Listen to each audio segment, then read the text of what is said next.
Jadi intervensi Presiden dalam perubahan syarat pasangan calon dan dalil pemohon mengenai dugaan adanya ketidaknetralan termohon dalam verifikasi dan penetapan pasangan calon yang menguntungkan pasangan calon nomor urut 2 sehingga dijadikan dasar bagi pemohon untuk memohon agar mahkamah membatalkan atau mendiskualifikasi pihak terkait sebagai peserta pemilihan umum presiden dan wakil presiden tahun 2024 adalah juga tidak beralasan menurut hukum.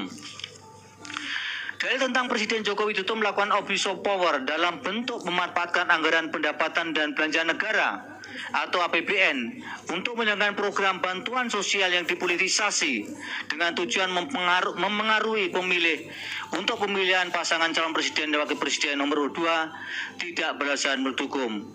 Dalil pemohon tentang penyalahgunaan automatic adjustment tidak juga Mahkamah berkesimpulan tidak beralasan menurut hukum.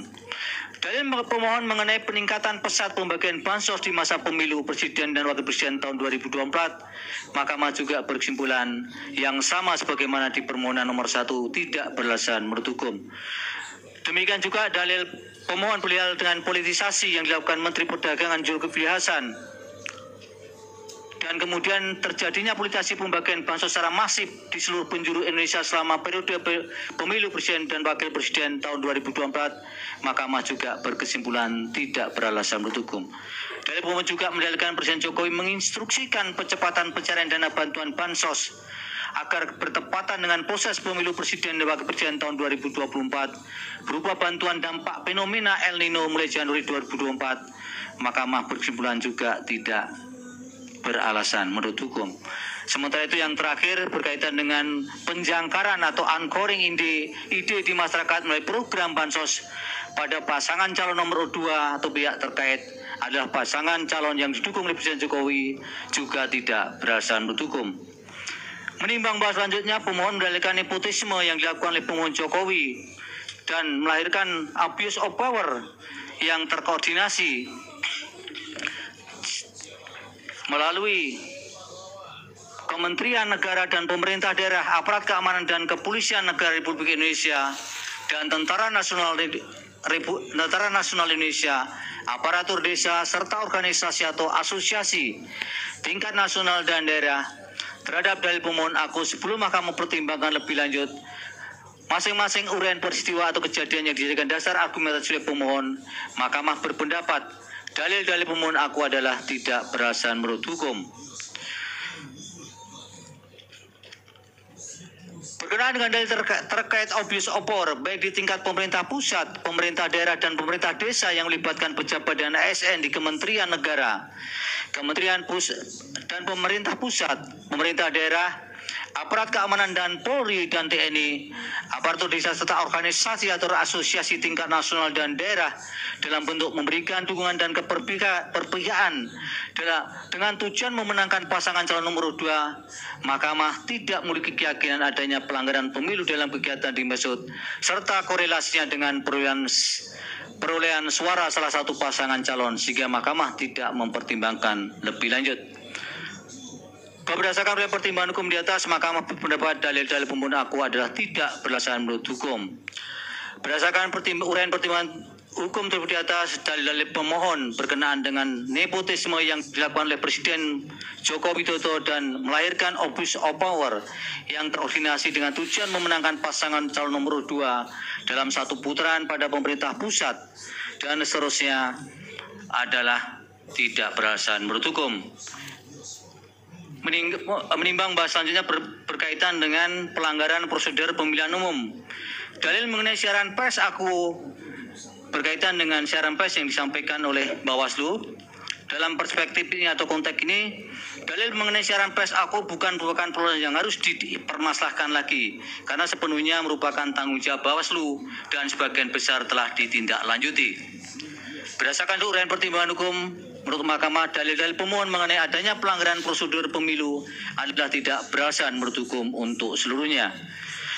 Menimbang bahwa berdasarkan uraian pertimbangan hukum di atas, Mahkamah berpendapat permohonan pemohon tidak beralasan menurut hukum untuk seluruhnya. Menimbang bahwa terhadap dalil-dalil lain serta hal-hal lain tidak dipertimbangkan lebih lanjut karena dinilai tidak terdapat relevansinya. Oleh karena itu, jika masih terdapat fakta hukum dalam persidangan, baik yang didalilkan atau tidak didalilkan oleh pemohon, belum dinilai dan dipertimbangkan, Mahkamah meyakini hal tersebut tidak dapat membuktikan adanya relevansi dengan signifikansi perolehan suara atau hasil yang merupakan prinsip dasar dalam mengungkap perselisihan hasil tentang pemilihan umum sebagaimana diamanatkan dalam pasal 24C ayat 1 Undang-Undang Dasar 1945.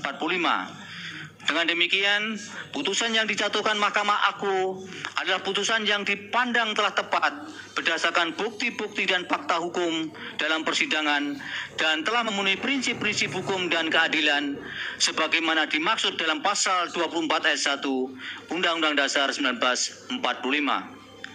Konklusi, berdasarkan penilaian atas fakta dan hukum sebagaimana diuraikan di atas, Mahkamah berkesimpulan eksepsi termohon dan eksepsi pihak terkait berkenaan dengan kewenangan adalah tidak beralasan menurut hukum. Mahkamah berwenang mengadili permohonan Aku. Permohonan diajukan masih dalam tenggang waktu yang ditentukan oleh peraturan perundang-undangan. Pemohon memiliki kedudukan hukum untuk mengajukan permohonan Aku. Eksepsi termohon dan eksepsi pihak terkait berkenaan dengan pokok permohonan adalah tidak beralasan menurut hukum. Permohonan pemohon tidak beralasan menurut hukum untuk seluruhnya.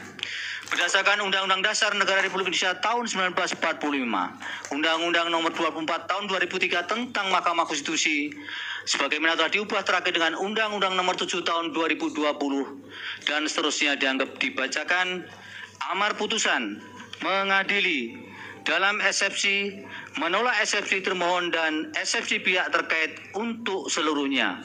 Dalam pokok permohonan, menolak permohonan pemohon untuk seluruhnya.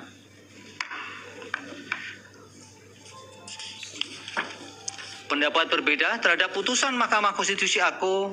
Terdapat pendapat berbeda dissenting opinion sebagaimana dalam permohonan nomor 1, yaitu oleh Hakim Konstitusi Saldi Isra, Hakim Konstitusi Eni Nurbaningsih, dan Hakim Konstitusi Arif Hidayat sebagai berikut yang menurut kesepakatan para hakim yang bersangkutan dianggap dibacakan.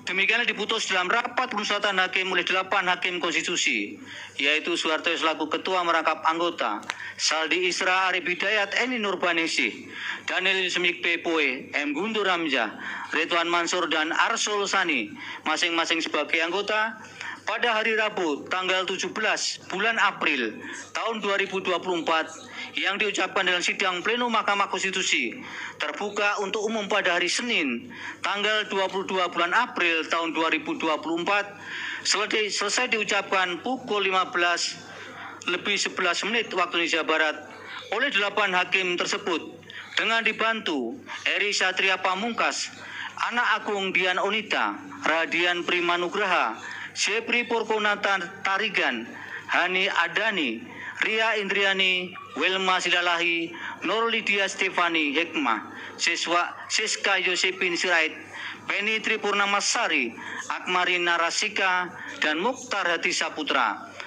Masing-masing adalah panitera pengganti pada Mahkamah Konstitusi dengan dihadiri oleh pemohon dan kuasanya, oleh termohon dan kuasanya, pihak terkait atau kuasanya, dan Badan Pengawas Pemilihan Umum.